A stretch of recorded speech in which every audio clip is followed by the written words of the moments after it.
السلام علیکم، ابرار رشید آپ کی خدمت میں ایک مرتبہ پھر حاضر ہے اور میری آپ سے ریکویسٹ ہے کہ اگر ابھی تک کسی بھی وجہ سے آپ نے میرے چینل کو سبسکرائب نہیں کیا تو سب سے پہلے اسے سبسکرائب کر لیں، جو بیل آئیکن یا گھنٹی کا بٹن ہے اپڈیٹس کے لیے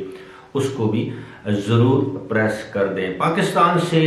اچھی خبریں سامنے نہیں آ رہی، چاہے وہ معیشت ہو، سیاست ہو، صحت کا میدان ہو، لیکن اس وقت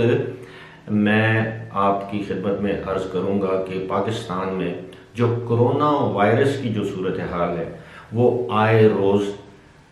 سنگین سے سنگین تر ہوتی جا رہی ہے، اور گزشتہ روز ہی جو حکومت پاکستان کے مشیر صحت ہیں، جو کرونا وائرس سے براہ راست منسلک ہیں، ڈاکٹر فیصل سلطان، انہوں نے اس بات کا اعلان کیا ہے کہ آفیشلی اعلان کیا ہے کہ پاکستان میں کرونا وائرس کی دوسری لہر کا باقاعدہ آغاز ہو چکا ہے۔ اس حوالے سے انہوں نے بتایا کہ جو کل کیے گئے ٹیسٹ ہیں ان میں 2.75%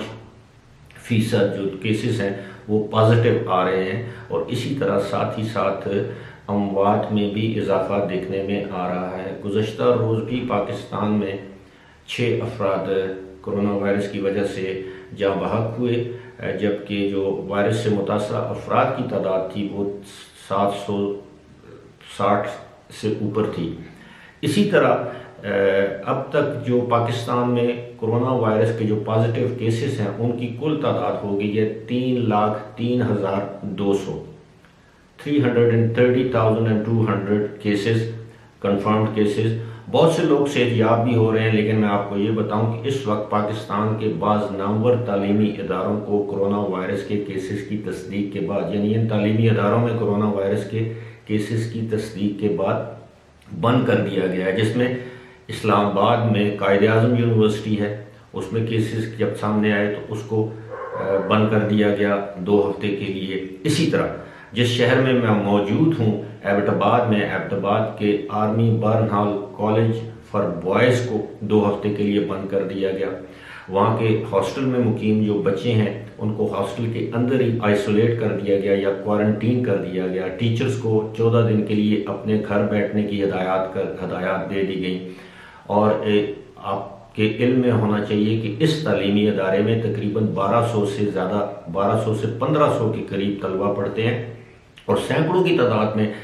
طلبہ ایسے ہیں جو دوسرے شہروں سے آ کر یہاں پر ہاسٹل میں رہائش اختیار کرتے ہیں، یعنی ان کا تعلق ملک کے مختلف علاقوں سے ہے۔ اب ظاہر ہے ان کے والدین بھی پریشان ہوں گے۔ اسی طرح ایبٹ آباد university of science and technology جو کہ حویلیہ میں ہے، اس کو بھی کرونا وائرس کیسز کی تصدیق کے بعد اس کو بھی بند کر دیا گیا ہے۔ اب یہ جو ہمیں حکومت بتاتی ہے کہ جی وائرس کے کیسز کی تعداد میں اضافہ ہوتا جا رہا ہے، تو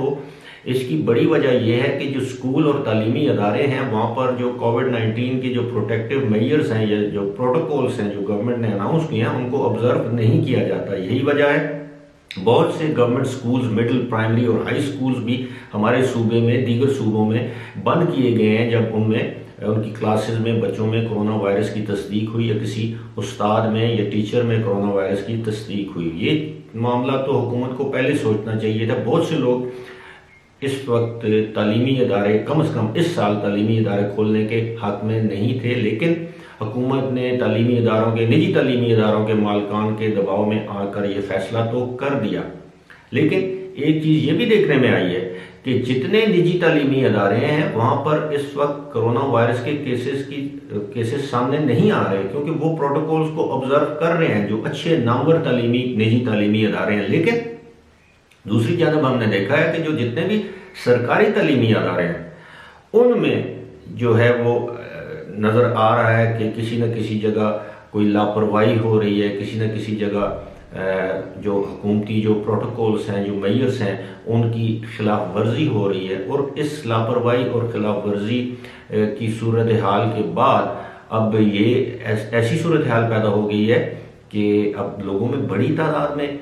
کرونا وائرس کے کیسز جو ہیں وہ سامنے آ رہے ہیں۔ اور میں آپ کو یہ بھی بتا دوں کہ ایبٹ آباد میں جو CMH ہے، جسے کمبائنڈ ملٹری ہاسپٹل کہتے ہیں، جو کہ فوج پرائمریلی اٹس آرمی ہاسپٹل، تو اس کے جو کرونا وارڈ ہے وہ بالکل بھرا ہوا ہے۔ گزشتہ روز کی جو فگر ہے 45 جو افراد تھے سی ایم ایچ میں وہ کرونا وائرس کے وہاں پہ موجود تھے جن کو کرونا وائرس لاحق ہو چکا ہے. میں یہ بھی بتاتا چلوں یہ 45 کے 45 کا تعلق پاکستانی فوج سے یا پاک آرمی سے. اسی طرح ایوب میڈیکل کمپلیکس میں اگر آپ جائیں تو یہاں پر آپ کو کرونا وائرس کے کیسز میں اضافہ نظر آ رہا ہے. ساتھ اگر ڈسٹرکٹ ہیڈ کوارٹر بے نظیر شہید ہسپتال جیسے کہتے ہیں وہاں پر جائیں تو کرونا وائرس کی کیسز کی بھرمار ہے. اور نہ صرف لوگوں کی جان کو خطرہ ہے بلکہ جو ہیلتھ ورکرز ہیں جو دن رات ان کی تیمارداری کرتے ہیں ان کا علاج کرتے ہیں ان کو بھی اس بات سے شدید خطرہ. لہذا اس حوالے سے میں تو یہی کہہ سکتا ہوں اپنے ہم وطنوں سے پاکستان میں رہنے والے لوگوں سے کہ وہ زیادہ سے زیادہ احتیاط کریں, کوشش کریں اگر شادیاں ہیں تو کم سے کم لوگ بلائیں. آپ کا خرچہ بھی اخراجات بھی کم ہوں گے, آپ لوگ محفوظ بھی رہیں گے. لیکن میں نے دیکھا ہے کہ ہمارے ہاں شادیاں زور و شور سے جاری ہیں اور لوگوں اسی طرح جو موت غمی خوشی کے موقع پر کوئی شخص کسی شخص کو میں نے نہیں دیکھا, کم از کم میں ایبٹ آباد کی بات کر رہا ہوں, جس نے کوئی ماسک پہنا ہو یا سماجی فاصلے کا خیال رکھتا ہو, چاہے وہ شادی ہو چاہے وہ نماز جنازہ ہو. گزشتہ روز مجھے ایک نماز جنازہ اٹینڈ کرنے کے لیے میں گیا تو وہاں پہ بھی میں نے دیکھا. اور اسی طرح میں ایک جگہ فاتحہ کے لیے گیا, وہاں تقریباً 200 کے قریب افراد موجود تھے اور ان میں سے شاید میں واحد شخص تھا جس نے ماسک پہنا ہوا تھا. باقی تمام لوگوں نے ماسک کی زحمت بھی گوارا نہیں کی, ایک دوسرے سے گلے بھی مل رہے تھے, ہاتھ بھی ملا رہے تھے. تو اس سے ہی یہ وائرس پھیلتا ہے. اور یہ بھی بتایا گیا ہے کہ جو سردیاں بڑھیں گی وائرس کے کیسز کی تعداد میں بھی اضافہ دیکھنے میں آ سکتا ہے. اللہ تعالیٰ ہم سب کو اس موذی وبا سے اور دیگر آفات سے محفوظ رکھے, آمین. اسی کے ساتھ مجھے دیجیے اجازت. خدا حافظ.